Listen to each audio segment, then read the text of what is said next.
Shalom Bapak Ibu dan saudaraku yang terkasih di dalam Tuhan Yesus. Salam semangat, sukacita. Sungguh luar biasa kita bertemu kembali di dalam ibadah online MDC Bogor. Bapak Ibu, mari sama-sama kita siapkan hati kita untuk memuji, menyembah Tuhan kita.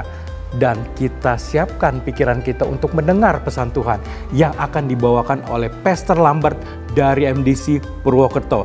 Selamat beribadah, Tuhan Yesus memberkati. Shalom, selamat datang di keluarga masa depan cerah Gereja Kristen Perjanjian Baru Fajar Perdamaian Bogor. Anda bukan orang asing di sini, karena kita adalah satu keluarga di dalam Kristus. Dalam ibadah ini, kita mau menjadikan Yesus sebagai pusat hidup kita.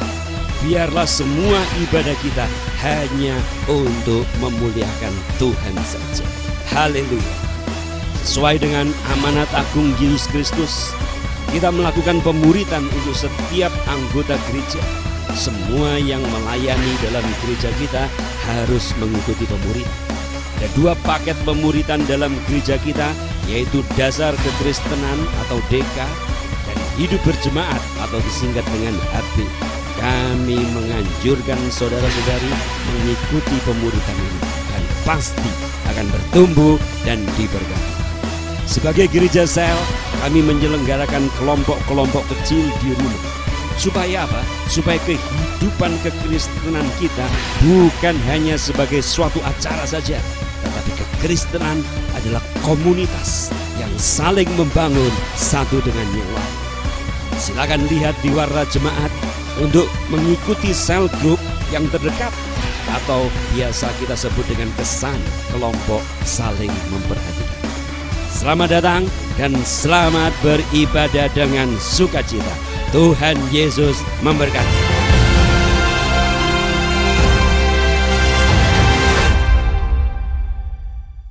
Shalom Bapak Ibu Saudara terkasih dimanapun Anda berada.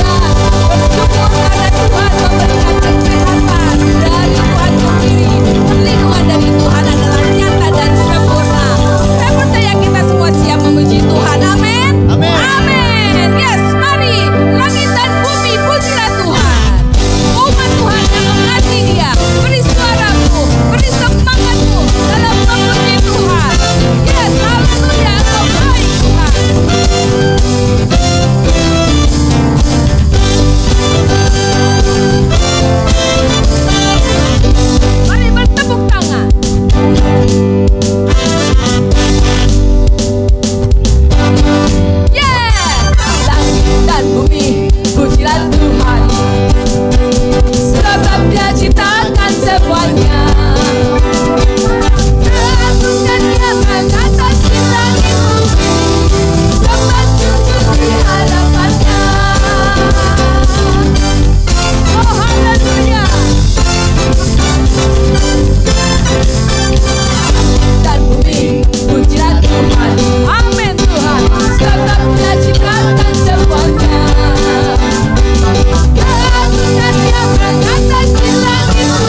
Bapak Ibu Saudara sudah merasakan sukacita itu mengalir dalam hati kita. Amin. Betapa Allah kita luar biasa yang ciptakan segala sesuatu. Mari kita lebih masuk lagi ke dalam hadirat Tuhan, menyembah dengan sungguh hati, sikap hati dan roh kepada Dia. Terima kasih Tuhan, Engkau Roh Kudus yang hidup di dalamku. Kami berikan penyembahan, sujud dan sembah kepada Tuhan.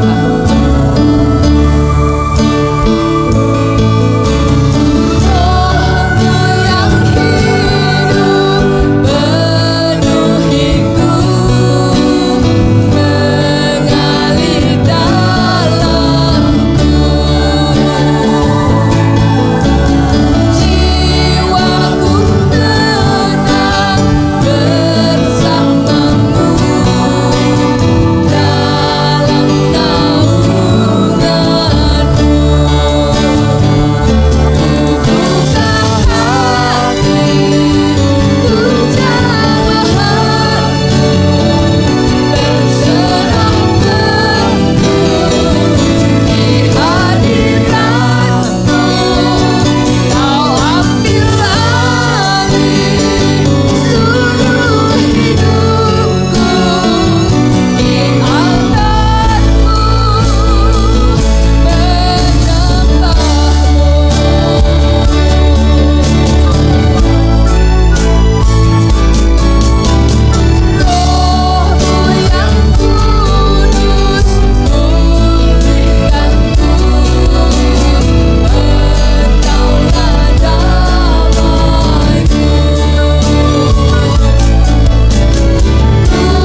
kasih-Mu mengalir dalam hati kami. Tiada lagi ketakutan, tiada lagi kecemasan. Karena Allah yang maha besar ada bersama dengan kami. Kami naikkan syukur kepada-Mu. Segala kepujian, kehormatan, keagungan bagi nama-Mu saja, Yesus Kristus. Terima kasih Tuhan, terima kasih. Untuk segala kebaikan-Mu, Engkau layak terima penyembahan kami. Terima kasih Tuhan. Kami siap mendengarkan firman Tuhan. Kami berdoa biar kiranya turun urapan-Mu atas Bapak Lambert Tuhan. Sampaikan isi hati-Mu kepadanya. Kami percaya firman yang dibagikan menjadikan kekuatan buat kami. Urapan-Mu atas Bapak Lambert di dalam nama Tuhan Yesus Kristus. Dan kami juga menerima firman Tuhan menjadi kekuatan dan kami berubah menjadi lebih dekat lagi dengan Engkau Tuhan. Disempurnakan semakin serupa dengan Engkau. Terima kasih Tuhan Yesus, terima kasih. Kami naikkan pujian penyembahan kami dan doa kami di dalam satu nama, yaitu Yesus Kristus. Haleluya. Amin. Amin. Ya, shalom Bapak Ibu Saudara yang dikasihi dalam Tuhan Yesus. Hari ini, minggu kedua, kita dalam pemeliharaan Tuhan di bulan Februari. Luar biasa kasih setia Tuhan dalam hidup setiap kita. Hari ini saya akan membawakan sebuah tema, yaitu jangan menyia-nyiakan kasih dan anugerah Tuhan. Ya, firman Tuhan terambil dari Matius 20, ya, cerita tentang hal kerajaan surga. Ini melambangkan seperti apa, ya, kelak di dalam kerajaan surga. Bagaimana Tuhan memberikan ilustrasi ini untuk mengingatkan kita bahwa seperti ini yang akan Dia lakukan, ya, waktu Dia memerintah dan juga melibatkan setiap kita di dalam kerajaannya. Mari kita akan baca sama-sama firman Tuhan ini, mulai dari ayatnya yang pertama, ya, dikatakan di situ, adapun hal kerajaan surga sama seperti seorang tuan rumah yang pagi-pagi benar keluar mencari pekerja-pekerja untuk kebun anggurnya. Ya, setelah ia sepakat dengan pekerja-pekerja itu mengenai upah sedinar sehari, ia menyuruh mereka ke kebun anggurnya. Bagian pertama dikatakan bahwa hal kerajaan surga sama seperti tuan rumah. Allah digambarkan sebagai tuan rumah, ya, dia pagi-pagi benar. Bisa diasumsikan ini sekitar jam 5 atau jam 6 pagi. Keluar mencari pekerja untuk kebun anggurnya. Sampai hari ini Tuhan tetap aktif, ya, mencari orang-orang yang mau terlibat untuk mengerjakan rencana Allah atas dunia ini, ya. Dan hal pertama yang Dia lakukan dengan para pekerja yaitu mereka bersepakat. Apa yang disepakati yaitu tentang upah yang akan mereka terima. Ya, jadi saudara, ini hal yang umum yang dipakai oleh dunia pekerjaan hari ini. Sebelum bekerja harus sepakat dulu, ya, tentang berapa upah yang akan didapatkan, baru mulai bekerja, ya. Rupa-rupanya kesepakatan ini mereka sepakat untuk terima 1 dinar sepanjang 1 hari pekerjaan. Nah, 1 hari pekerjaan nanti kita lihat ternyata tidak seperti hari ini, ya. Kalau di hari ini Depnaker menetapkan 8 jam kerja sehari, dan itu sudah menjadi kesepakatan umum untuk seluruh buruh kerja. 1 hari kerja itu dihitung 8 jam. Tetapi kalau dari cerita ini nanti kita perhatikan ternyata 1 hari kerja itu 12 jam, ya. Setelah mereka sepakat upahnya sedinar sehari, akhirnya mereka mulai bekerja. Selanjutnya ayat 3, 4, dan 5 dikatakan kira-kira pukul 9 pagi ia keluar pula, sang tuan keluar pula, dan dilihatnya ada lagi orang lain menganggur di pasar, ya. Ada banyak orang yang nganggur di pasar, padahal itu sudah pukul 9. Ayat 4 katanya kepada mereka, pergi jugalah kamu ke kebun anggurku, ya, dan apa yang pantas akan kuberikan kepadamu, dan mereka pun pergi. Ya, itu pukul 9. Ayat 5, kira-kira pukul 12 selanjutnya dan pukul 3 petang. Ia keluar pula dan melakukan sama seperti tadi. sang tuan dari pagi-pagi benar sekitar jam 5, jam 6 sudah keluar mencari pekerja. Dia keluar lagi jam 9, ketemu orang-orang di pasar yang nganggur. Dan dia katakan, ngapain kalian nganggur? Pergi ke kebun anggurku, bekerjalah di sana, nanti apa yang pantas akan aku berikan. Jam 12 dia keluar lagi, bahkan sampai jam 3 petang. Ya, sang tuan tidak berhenti mencari para pekerja. Dan dia mau kalau bisa tidak ada satu orang pun yang nganggur, yang tidak bekerja. Ya, jadi sebetulnya Tuhan sangat sibuk. Bukan hanya para pekerja yang sibuk seharian, tetapi dia sebagai pemilik pekerjaan lebih sibuk. Karena dia mau melibatkan sebanyak mungkin orang. Ya, dia tidak mau lihat ada satupun yang nganggur di antara kita. Ya, justru hari-hari ini, masa-masa sulit, ya sejak awal pandemi, Tuhan mau kita tetap sibuk. Tuhan mau kita tetap melakukan kehendak Tuhan. Ya, dengan cara-cara yang kreatif Tuhan munculkan. Kalau tidak bisa melakukan secara onsite, apa yang harus dilakukan? Ya, buatlah secara online. Ini yang menjadi sesuatu yang sangat penting dan berarti di mata Tuhan. Mari saudara, Tuhan mau tidak ada satupun yang nganggur di antara kita, umatnya, jemaatnya, ya, gerejanya. Justru di masa sulit, ini pembuktian bahwa kita tidak pernah terhalang dengan situasi ini, bahkan kita masih tetap akan mengerjakan apa yang Tuhan kehendaki agar pemberitaan Injil terus dikumandangkan, baik melalui online maupun melalui ibadah secara onsite. Intinya Tuhan tidak mau ada yang nganggur. Dia mau semua terlibat dalam pekerjaannya. Lebih lanjut saudara, ayatnya dan ke-6 dan ke-7. Terakhir tadi pukul 3 petang. Kita lihat ayat yang ke-6 dikatakan kira-kira pukul 5 petang. Ya ampun, sudah sore saudara. Tuan ini masih keluar lagi dan mendapati orang-orang lain pula. Lalu katanya kepada mereka, mengapa kamu menganggur saja di sini sepanjang hari? Kenapa? Karena ini sudah jam 5 sore masih nganggur. Berarti kan dari pagi sampai sore itu sudah sepanjang hari. Ya, kata mereka kepadanya, karena kami ya tidak ada orang yang mau mengupah kami untuk bekerja. Akhirnya Tuhan itu berkata, pergi jugalah kamu ke kebun anggurku. Bapak Ibu Saudara, itu sudah jam 5. Tadi saya katakan jam kerja satu hari zaman itu adalah 12 jam. Dari jam 6 pagi sampai jam 6 sore. Ini sudah jam 5. Sang Tuan tetap mencari pekerja dan memberi kesempatan kepada mereka yang hanya tinggal 1 jam saja. Ya, tetap diizinkan untuk bekerja di kebun anggurnya. Luar biasa. Saya yakin tidak ada di antara kita sebagai pemimpin perusahaan atau pemilik usaha yang mau melakukan hal yang sama seperti Tuhan lakukan. Tinggal 1 jam ngapain ngerekrut orang? Ya enggak? Ya. Bingung nanti mau bayarnya berapa. Lagian juga belum tentu hasilnya maksimal. Wong tinggal 1 jam, tapi beda dengan Tuhan. Intinya sekali lagi, Tuhan tidak mau ada seorang pun yang nganggur. Karena apa? Pekerjaannya terlalu besar.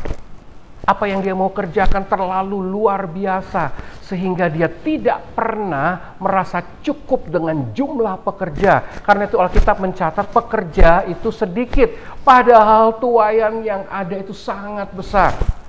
Hari ini kita membuktikan dari firman Tuhan ini. Sudah tinggal 1 jam, Tuhan tetap mencari para pekerja. Mari saudara, respon akan firman Tuhan.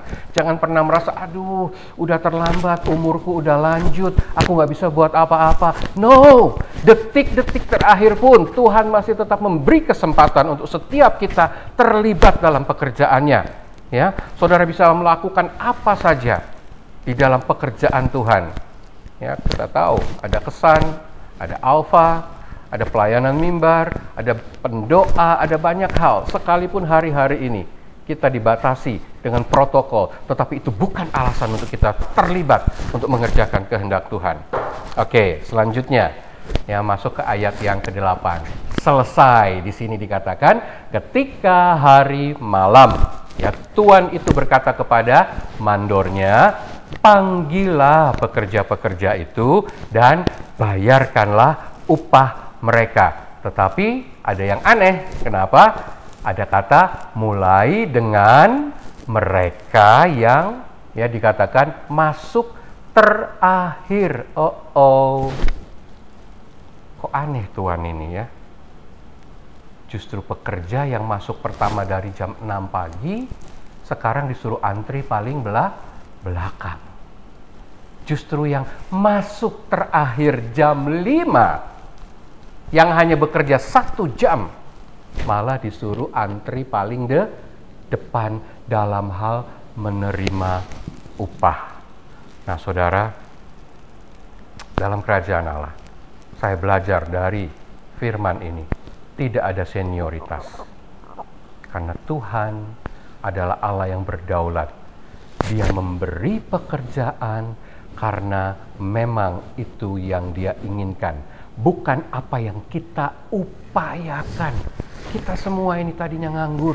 Kita semua ini tadinya tidak memiliki apa-apa untuk dilakukan, tetapi Dia datang menghampiri kita. Dia yang aktif menghampiri kita dan memperkerjakan kita, menawarkan kita untuk terlibat dalam pekerjaannya. So, Dia yang menetapkan bagaimana cara semua pekerjanya menerima upah. Jadi tidak ada siapa yang sudah lebih dulu berhak antri paling depan untuk terima upah. Ternyata firman Tuhan ini tidak berkata demikian. Ya, justru mulai dengan mereka yang masuk paling akhir. Ya, oke, kita lihat apa yang terjadi. Ayat 9-10. Maka datanglah mereka yang mulai bekerja kira-kira pukul 5, yang paling akhir tadi ya.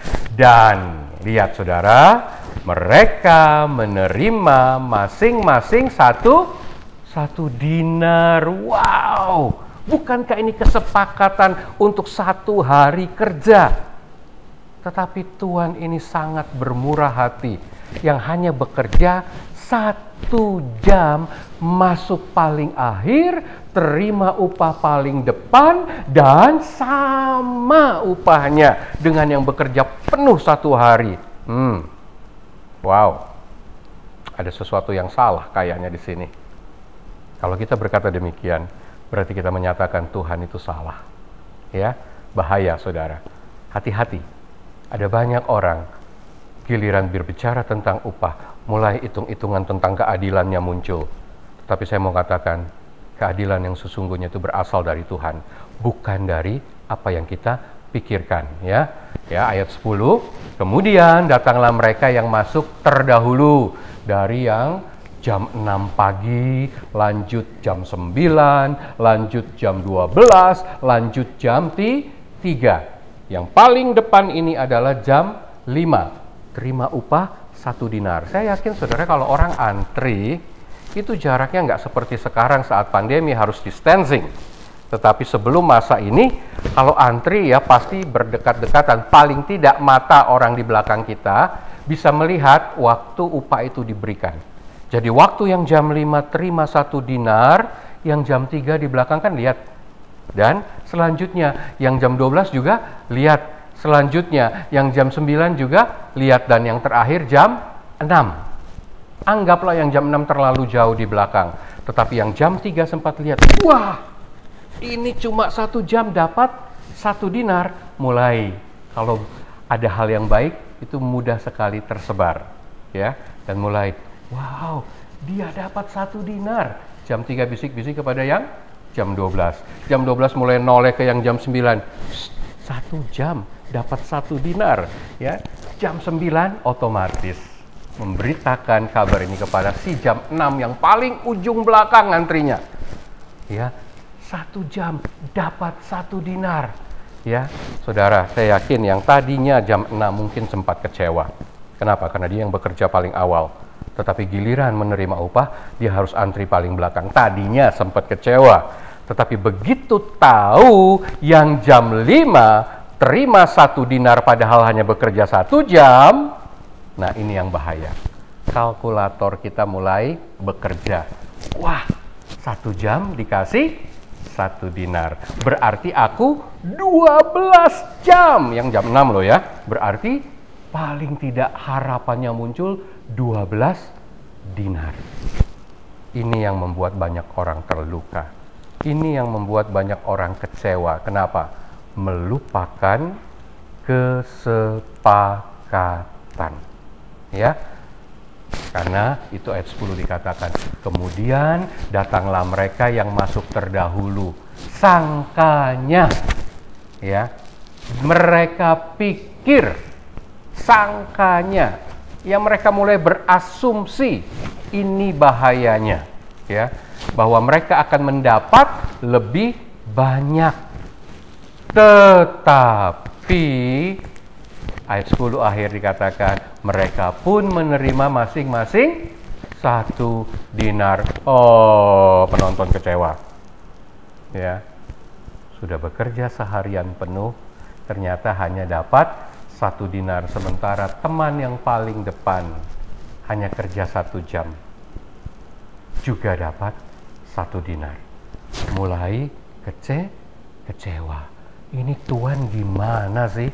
Nah saudara, yang seperti ini kalau tidak sungguh-sungguh dijaga hatinya, orang yang jam 6 ini akan menjadi provokator yang sangat luar biasa untuk menghasut semua teman-temannya apa? Buat demo kepada Tuhan.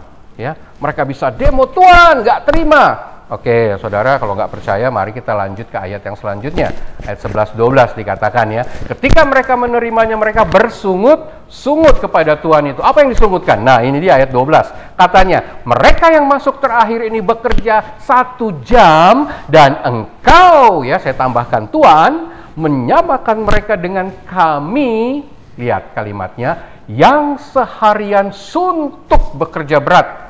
Nggak cuma sampai di situ dikatakan, dan menanggung panas terik matahari. Wow, orang yang kecewa. Padahal, kenapa kecewa? Karena hitung-hitungan pakai akal pikirannya sendiri, karena melihat kemurahan Tuhan kepada orang yang ada, yang terakhir, yang menerima 1 dinar. Tetapi waktu pengharapan mereka untuk terima lebih, ternyata tidak seperti yang mereka harapkan. Mereka tetap terima 1 dinar, padahal itu kesepakatan. Ya, mereka kecewa dan mulai hiperbol, membesar-besarkan resiko pekerjaan yang memang itu jadi bagian dari pekerjaan. Ya, yang namanya kerja di kebun anggur, ya harus kena terik matahari. Ya, yang namanya kerja 1 hari, ya otomatis 12 jam, jangan ditambahin kata suntuk dong, jangan ditambahi kata menanggung panas terik matahari yang berlebihan dong, karena itu apa? Itu risiko pekerjaan yang untuk dibayar 1 dinar. Karena itu sang Tuhan menjawab mereka ya, nanti di bagian terakhir. Tetapi sebelum sampai ke situ, saya ingin mengingatkan kepada setiap kita, kenapa yang jam 6 ini kecewa? Karena mereka menganggap ya, mereka kerjakan jauh lebih banyak, dan mereka menganggap mereka jauh lebih berjasa dibanding yang jam 5 sore. Karena itu pernyataan yang ada di screen ini bahwa racun pembunuh kasih karunia adalah waktu kita mulai merasa diri kita berjasa. Hati-hati Bapak Ibu Saudara, hati-hati jemaat, hati-hati gereja Tuhan. Ya, tidak ada yang lebih adil dari Tuhan. Kalau hari ini dia menyatakan ini hal kerajaan surga ini seperti ini, gak ada senior-senioran, ya. Tuhan mau mempekerjakan setiap kita, itu merupakan kasih karunia, itu merupakan kesempatan. Karena itu kerjakan apa yang harus kita kerjakan. Jangan membandingkan dengan orang-orang yang hadir setelah kita. Walaupun mereka menerima kasih karunia Tuhan, itu kasih karunia Tuhan khusus buat mereka. Kalau kita bisa mengerjakan apa yang kita kerjakan dan menerima upah kita sesuai kesepakatan, itu pun kasih karunia. Jadi hati-hati, jangan biarkan ya merasa diri berjasa ini meracuni hati dan pikiran kita. Saudara, ini bukan rekayasa ya, ini firman Tuhan. Ini yang Tuhan katakan, hal kerajaan surga seumpama cerita ini. Ya, karena itu sang Tuhan menjawab mereka, ya, tetapi Tuhan itu menjawab seorang dari mereka, ayat yang ke-13. Saudaraku, Aku tidak berlaku tidak adil terhadap engkau. Kenapa? Bukankah? Nah, kalau ada kata bukankah, ini seperti mengingatkan, ya. Bukankah kita telah sepakat sedinar sehari? Bukankah waktu kamu mau masuk kerja jam 6 pagi, ya, sudah tanda tangan kontrak kerja, upah 12 jam bekerja, yaitu 1 dinar, ya. Kenapa sekarang kamu kecewa? Aku tidak melanggar kesepakatanku. Aku tetap membayar sesuai kesepakatanku, tidak mengurangi 1 sen pun. Kalau saya mau tegaskan seperti itu yang Tuhan katakan bagi pekerja yang sudah bekerja 12 jam ini, ya. Bahkan lebih lanjut dikatakan, ambillah bagianmu dan pergilah. Nah, ini pernyataan yang hanya Tuhan dan Tuhan pemilik pekerjaan yang pantas mengatakannya. Aku mau memberikan kepada orang yang masuk terakhir ini sama seperti kepadamu, tanpa alasan. Betul-betul tanpa alasan. Kalau Tuhan mau kasih orang terakhir yang masuk, yang hanya bekerja 1 jam, 1 dinar, sama dengan orang yang bekerja 1 hari penuh, tanpa alasan, ya, dia beri. Sekali lagi, itu hak prerogatif Tuhan. Tetapi ini adalah ujian bagi semua yang masuk terdahulu. Kenapa? Ya, ujian apakah kita mau tetap bersuka cita menerima upah sesuai yang sudah disepakati, atau karena melihat orang lain dapat lebih dari kita, mulai kita sakit hati, kecewa, dan marah kepada Tuhan. Bahkan membesar-besarkan apa yang sudah dikerjakan, padahal itu semua resiko dari pekerjaan. Dan Tuhan tidak mengurangi sedikit pun dari apa yang sudah disepakati. Hati-hati, saudara. Hati-hati. Ya, Tuhan berdaulat, Dia berhak penuh. Ya, bagaimana Dia mau memberkati orang lain. Ya, seperti halnya Dia memberkati kita. Ayat yang ke-15 dikatakan, tidakkah aku bebas mempergunakan milikku menurut kehendak hatiku? Ya jelas dong, suka-suka Tuhan, uang-uang Dia, ya, kebun-kebunnya Dia. Kita ini semua pekerja. Kita tidak berhak mengatur, Dia yang mempekerjakan kita. Terbalik, ya, anak buah ngatur bos. Waduh, ini salah besar. Kalau bos mau kasih yang masuk terakhir, nilainya sama seperti yang sudah disepakati dengan kita, ya suka-suka bos. Karena itu bagian bawah, ya, Tuhan itu berkata, atau iri hatikah engkau karena aku murah hati? Malu deh, ya. Sang Tuhan yang murah hati, kita yang sakit hati. Sang Tuhan yang melakukan kebajikan, kita yang akhirnya kecewa dan, ya, marah terhadap situasi yang terjadi. Bapak Ibu, kunci dari semua yang diajarkan tentang hal kerajaan sorga ini, kesimpulannya ada di ayat yang ke-16. Ya, dikatakan di sana, demikianlah orang yang terakhir. Alkitab jelas menyatakan, orang yang terakhir akan menjadi yang terdahulu. Orang yang jam 5 tadi sekarang menjadi orang yang paling termuka dan paling menerima kasih karunia. Ya, dan yang terdahulu, yang masuk paling awal jam 6 akan menjadi yang terakhir. Kenapa kalimat ini muncul? Karena semua yang terdahulu kecewa.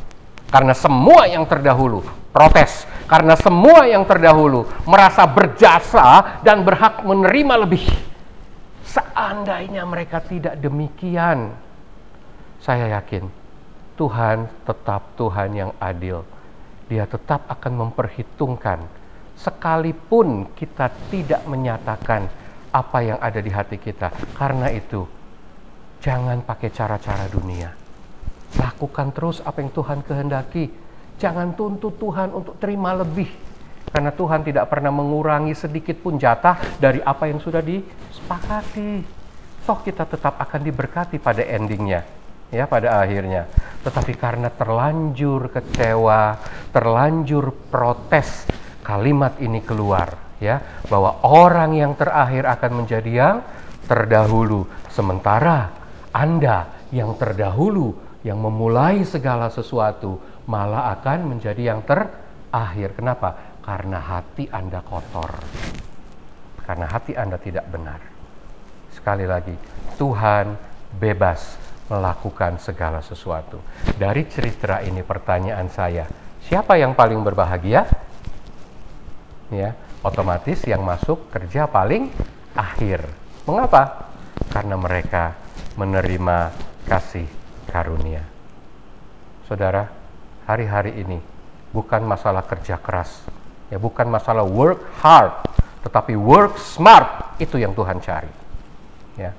Orang yang work hard akan dikasih nilainya sama dengan orang yang work hard, work smart, walaupun yang work smart kerjanya mungkin sedikit waktunya, tetapi dengan waktu yang tersisa yang sedikit.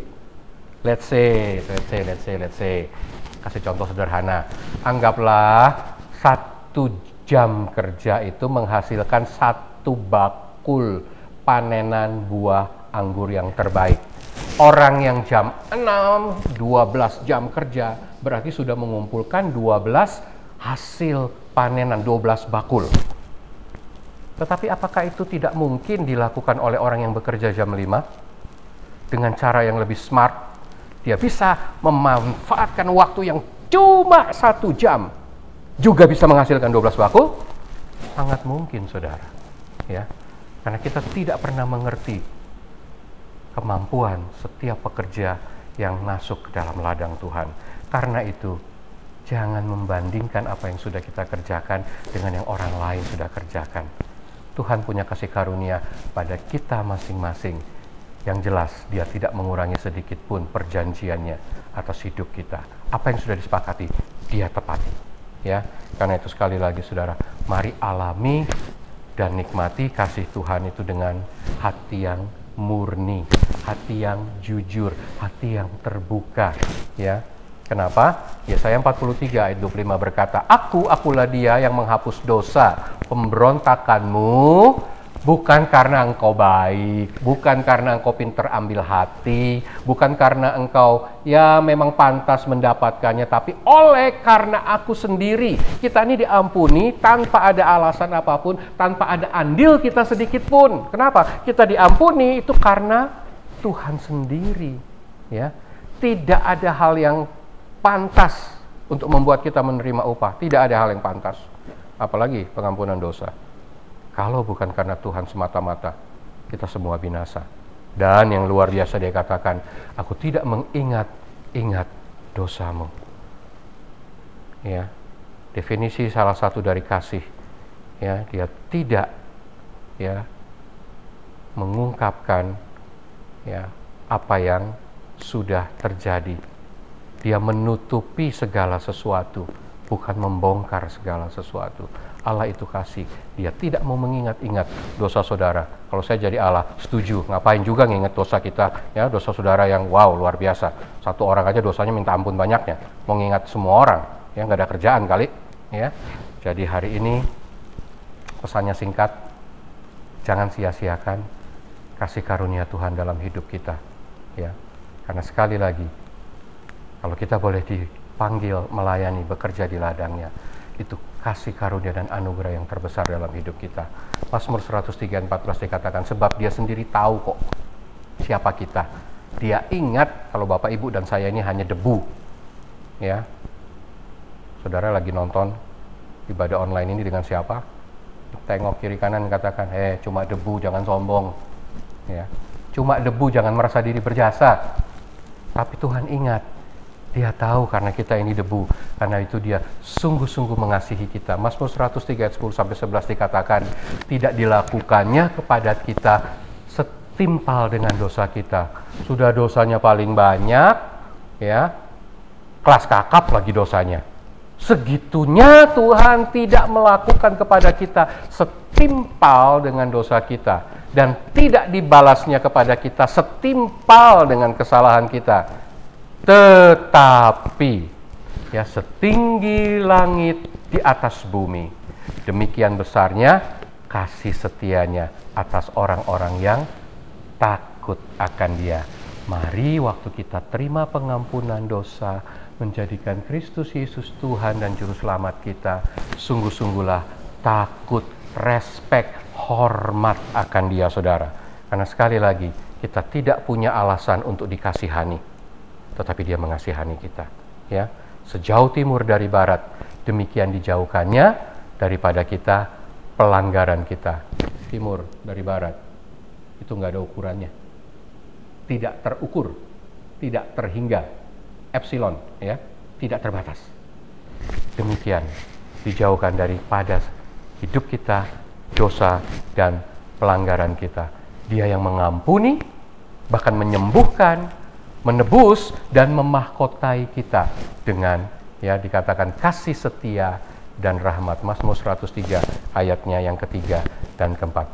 Mari Bapak Ibu responi firman Tuhan dengan memuji Dia dengan segenap hati dan belajar, ya, jangan pernah melupakan segala kebaikannya. Jangan sia-siakan kasih karunia-Nya. Mari kita berdoa. Tuhan, firman-Mu sudah disampaikan.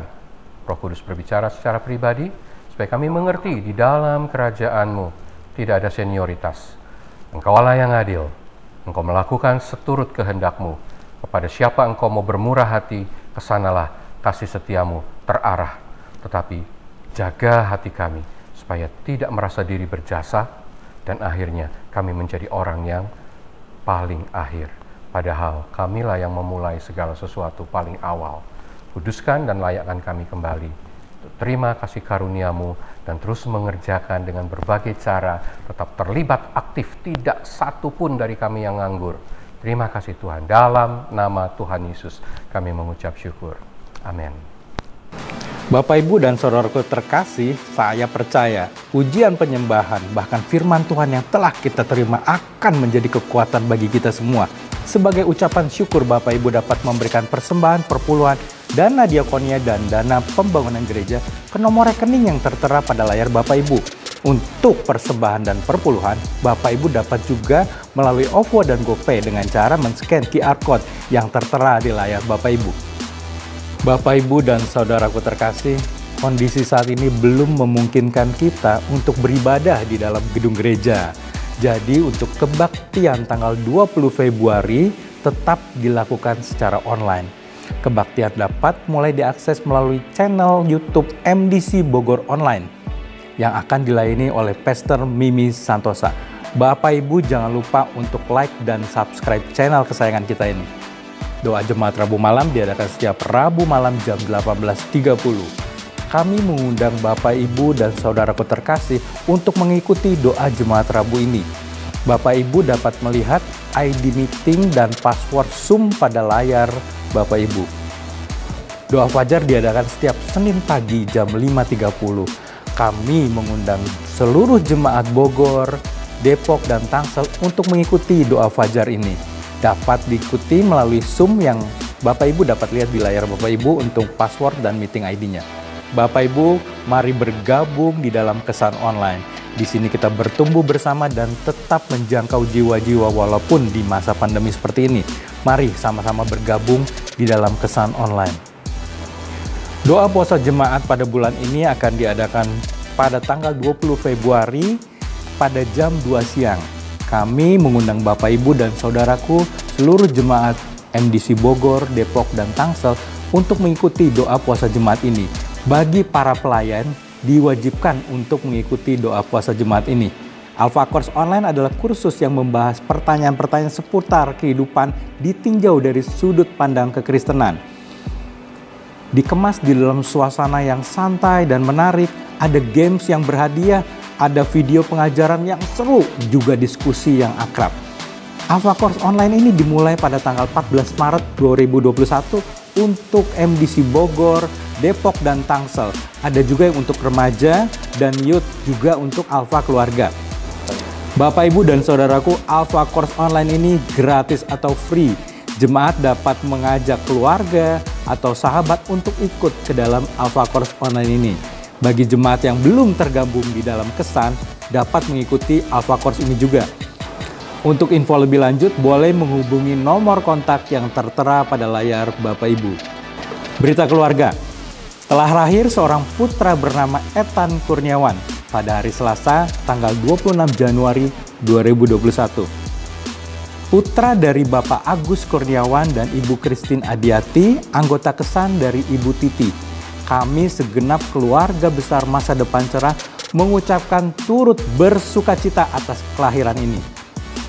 Kembali kami mengingatkan seluruh jemaat untuk tetap menjalankan protokol kesehatan. Kalau bisa stay at home kecuali memang ada keperluan mendesak. Demikian pengumuman untuk minggu ini. Tuhan Yesus memberkati.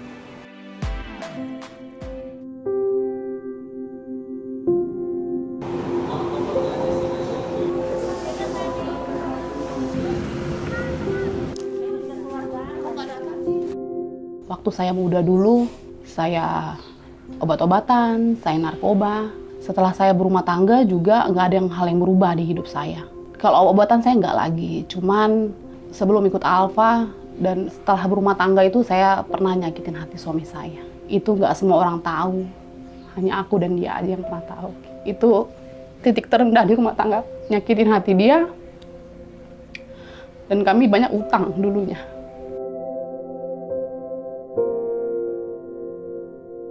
Ngajak saya teman, dia teman satu sekolah anak saya. Pada awal ikut Alfa saya nggak ada yang saya bisa ambil dari situ banyak. Karena suami saya nggak setuju saya ikut ke sana. Saya bisa maklumi kenapa dia nggak setuju. Karena saya dulu pernah nyakitin dia. Dia mungkin takut itu terulang lagi kembali gitu. Saya orang yang suka mengutuki begitu.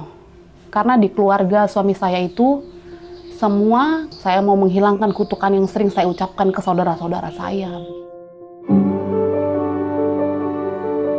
Alfa ini kan satu komunitas yang baru di hidup saya. Mereka sambut saya begitu, dia peluk begitu. Nggak nanya dulu saya siapa, saya gereja dari mana. Mereka nggak tanyakan itu ke saya.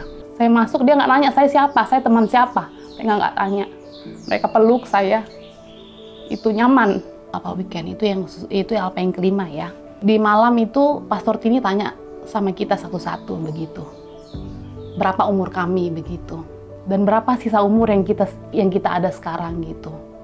Di situ saya baru nyadar gitu, oh ya saya 33 tahun, suami 43 tahun. Dengan umur segitu berarti waktu saya tidak banyak lagi begitu. Kenapa saya nggak bisa merubah diri saya begitu? Kenapa saya nggak bisa berdampak buat orang lain? Pastor Tini nanyakan umur itu yang buat saya langsung, oh iya ya, umur saya sudah begini berarti kalau Tuhan ambil saya sesuai dengan umur orang tua saya hanya 40 sekian, mungkin saya nggak lama lagi begitu. Karena saya nggak ada yang bisa saya wariskan ke anak-anak saya gitu. Dengan waktu yang dari lahir sampai umur 33 tahun, saya nggak tahu mau apa.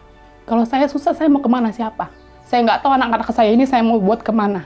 Saya nggak tahu anak-anak saya mau serahkan ke siapa. Saya tahu saya ajarin mereka, saya ajarin ilmu, hanya itu yang saya tahu. Dan saya juga kalau ada masalah nggak pernah yang saya harus berdoa dulu, enggak gitu. Sekarang saya lebih ke berdoa gitu. Karena saya tahu kekuatan doa itu luar biasa. Karena saya sekarang sudah tahu kemana saya ngadu. Sekarang saya ajarkan anak-anak saya lebih mengajarkan untuk mereka berdoa dan berserah kepada Tuhan.